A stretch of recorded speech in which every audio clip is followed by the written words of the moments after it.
Hi there, I'm Jen, this is Remembered Reads, and this is going to be the 10 odd or weird bookish questions tag. This tag was created by Sean D. Steadfast, and he tagged me in it, and I took forever to do it, as I do with tags, but here we go. As the title suggests, these are just 10 odd bookish questions. Question number 1. What is the oddest place you purchased a book from, and was it a keeper? When I was in grade 10, I guess, I forgot to take a house key with me to school, and I had a couple of hours to kill before anybody else would get home and let me in the house, so I bought a Terry Brooks novel at the convenience store, which I guess is an odd place to buy a book. I needed to kill time, so yeah, went to the convenience store. And then I bought a book, which killed more time, so success. Was it a keeper? I guess so. It was one of the books in the second Shannara trilogy, which I still have somewhere. I never got rid of them, but I mean, I haven't read any of his books in years. Question number 2 is, have you read a book in public that had a title which can be interpreted in different ways and got you strange looks? The answer is no.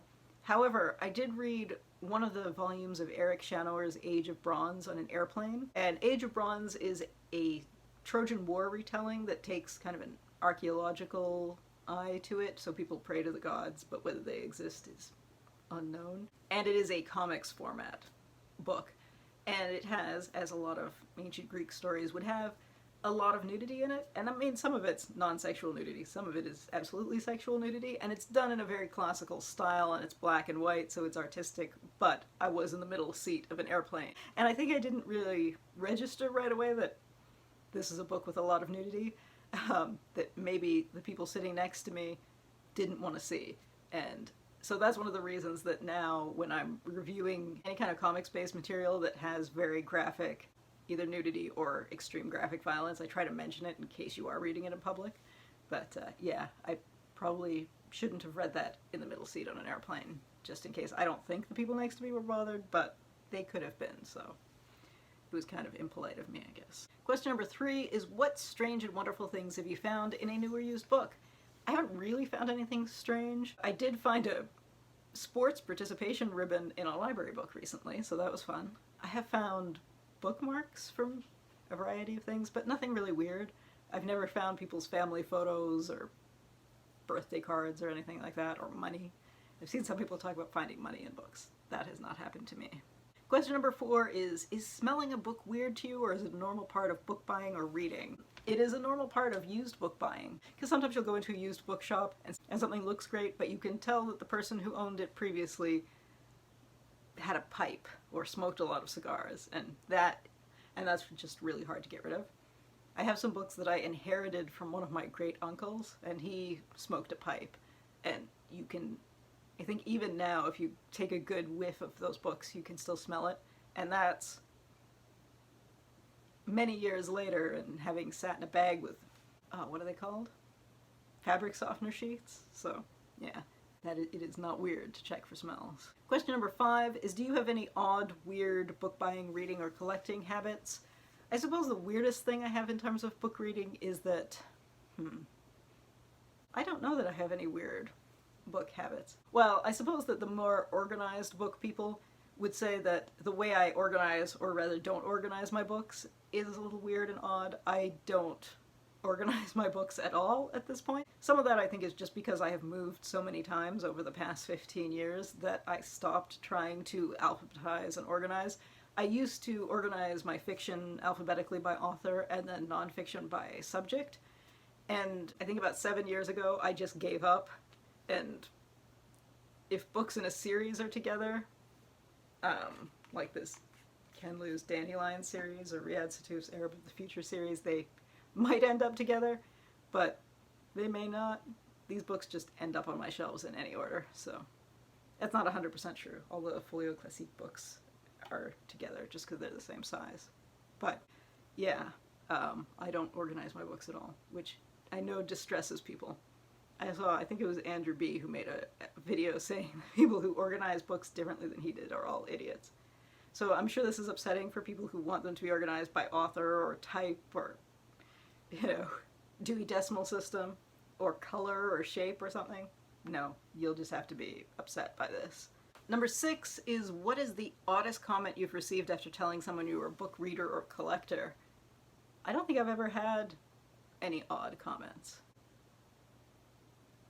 I think when I was in school and I used to work at a call center on the weekends, I had sometimes had people comment on how much I read and how many books I seemed to go through, because there would be a lot of people who would be reading one book for a month, and I generally had a different book every day that I was in.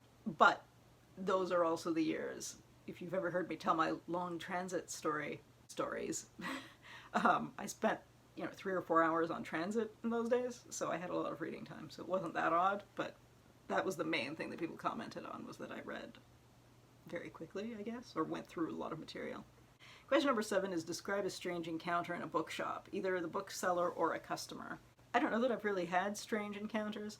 I've certainly met booksellers in small bookshops who are rude to customers. I've been fortunate in that it hasn't happened to me, but I've been, and not just bookshops, I've been in record shops where people are like that too, where they're kind of snide to people with very mainstream taste.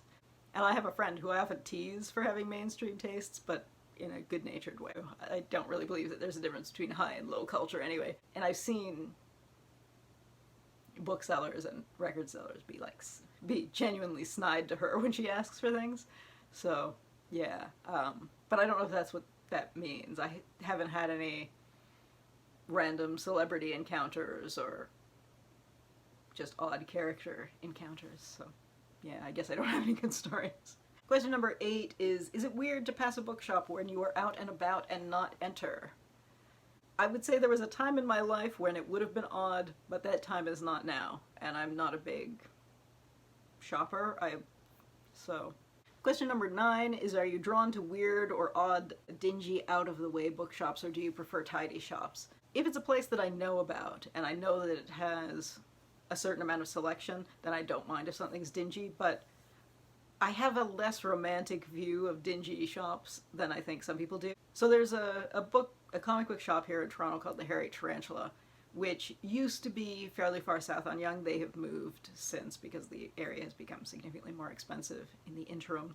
But anyway, 20 years ago, if I bought a book from one of my friends from there, they would kind of jokingly sniff it and say, "Ooh, pot and cats, this must be from the Hairy Tarantula." And realistically, I think that shop could have done better business if the books didn't smell like pot and cats,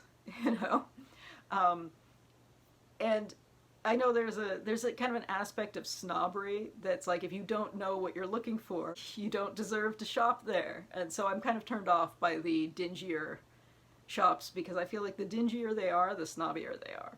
And I feel like bookshops should be inviting, And I know that's not 100% true, but I often find that the uglier and less organized the shop is, the snobbier the proprietors are.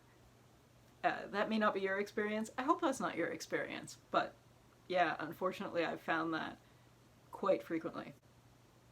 And it's a real shame. Don't be a snob, people. You are not better than anyone else because you consume artsier or more obscure products. Anyway, that's me being judgmental then. Don't be a snob. I'm a snob about snobbery. Question number 10 is, books can come in odd shapes and sizes. What is the oddest shaped book you have come across? I don't remember what the book was, but I've seen a kid's book that is the shape of a butterfly. That would be a pain to put on a bookshelf, but it does look pretty. The oddest shaped book that I own is Joe Sacco's The Great War, which is a comic retelling of the Battle of the Somme, except it's a single panel, so it's like 3 meters long or more, and you fold it out. It's fantastic. I have it in storage, or I'd show it to you. But yeah, that's it. And I guess now I have to tag someone. I will tag a new booktuber that I just discovered, and that is Aoife from The Lit Agenda. I will link to her channel below. You should check her out. No pressure to do the tag. I think she's only done the newbie tag, so if you're not doing tags, no pressure to do this. And as always, if you are watching this and you would like to be tagged, please consider yourself tagged. And let me know in the comments if you have also had the experience of the dingier shops being the snobbier shops. I would be curious to hear about your experiences. Anyway, that's it for now. Ciao.